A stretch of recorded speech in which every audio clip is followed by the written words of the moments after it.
The story that I'm here to tell is about office tenants. And office tenants, Stephanie's got her game down so great that when all of us checked in, those of us who spoke at all or presented at all had to sign our life away, right? For anything we said or did, and they get everything. And they said, oh, what's the title of your talk? And you had to write it down on the legal document. And I was like, I didn't know we had to have a title. I was told I'm here to talk about office tenants. So my title of this talk is Office Tenants Want To. And it's a story at very different scales. It's a really modest story to give all of you a lot of confidence in going back to your lives and realizing just what an influence each of your property managers and resident managers and supers and engineers have the ability to do. It's not taking the brilliance of Susan and her team and executing it globally. It's a story of a single building, 750,000 square foot building, which means it has 22 stories, and it's in Madison Avenue and 44th Street. And 3 years ago, when Broadway bought it, it was more than half empty. It was 42% occupied. And since then, in the 3 years, we were very lucky, and we brought it up to 93% occupied. So this is a very interesting controlled study. You now have a building that as tenants ramp up, you can see how much energy you used. And the really tricky part, especially as the property managers, to figure out what to budget every year. Because many of you are in the residential not-for-profit side where your rent is fixed. Guess what? Office commercial landlords, we charge tenants for everything, even when they don't know it. So for instance, Susan's smart, so she knows it. The $90 rents that she's talking about, that's just in year one. But guess what happens in year two? Any increases in your operating expenses, guess who pays that? The tenants do. And this is the great secret among commercial landlords that, I don't know, there are a number of us in the room. I don't know how much we want to share. But what happened was we were budgeting for what we actually hired a professional firm, and we said, okay, tell us we're 42% occupied in 2008. We think we're going to be 70% occupied in 2009. Tell us what you think we're going to spend. So they said, well, based on your occupancy, based on your kilowatt hours, and they really went into the scientific because we pay them bucks to do this, right? They're the expert. They said you're going to spend $3.5 million in 2009, which is an increase from $1.5 million. Spend on electricity. Spend on what? Spend on electric. Just electric. 750,000 square foot, 22-story building. That's a big utility bill. 340 Madison Avenue. That's what they told us.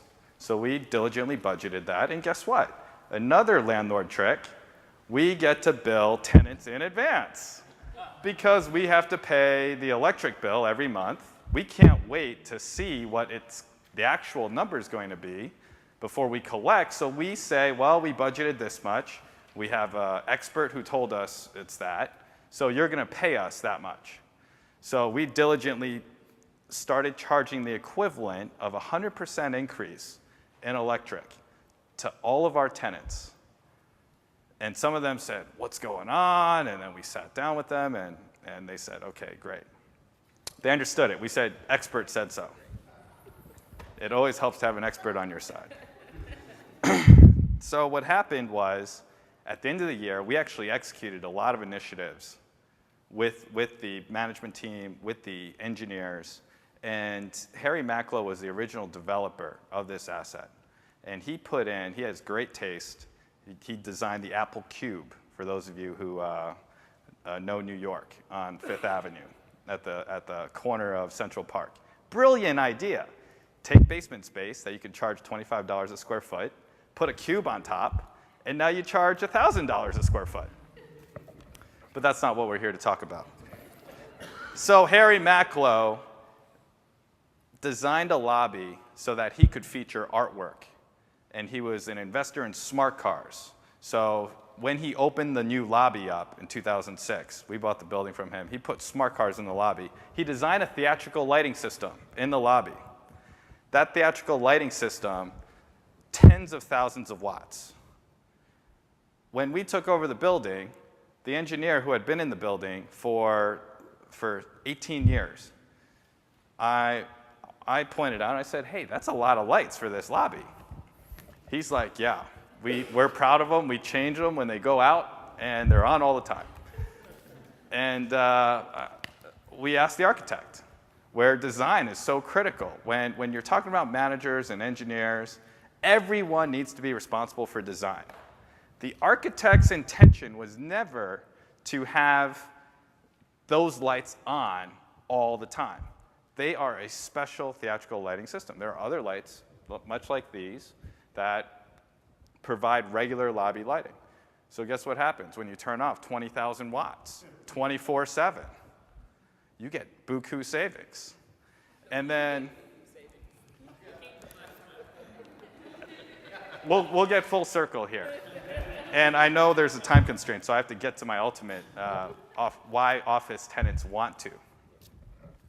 So combined with many other things, as the building leased up to 93%, which was a 54% increase from 08 to 09, 43% increase from 09 to 010, the electrical consumption increase, first year was 44%, a little less than the 54% occupancy.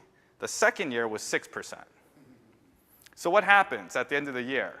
Guess what? Auditors come, look at our books, and they say, this is how much you spent, this is how much you charged, and you owe the tenants a monster refund. We overbooked the tenants by $1 million, just in utilities alone. So uproar. Tenants are now saying, Broadway Partners, you're in the news. Have you been trying to steal money and borrow my money in such shady ways? And we said, no, wait a second. We had an expert who said this is how much electric we would use. And we did these things. And lo and behold, what happened? We started a dialogue. That was the first opportunity where, as a company, we had been so focused on survival that because of this accounting error or conservatism, we started dialogue with the CFOs and the principals and the facility managers, with every tenant in the building.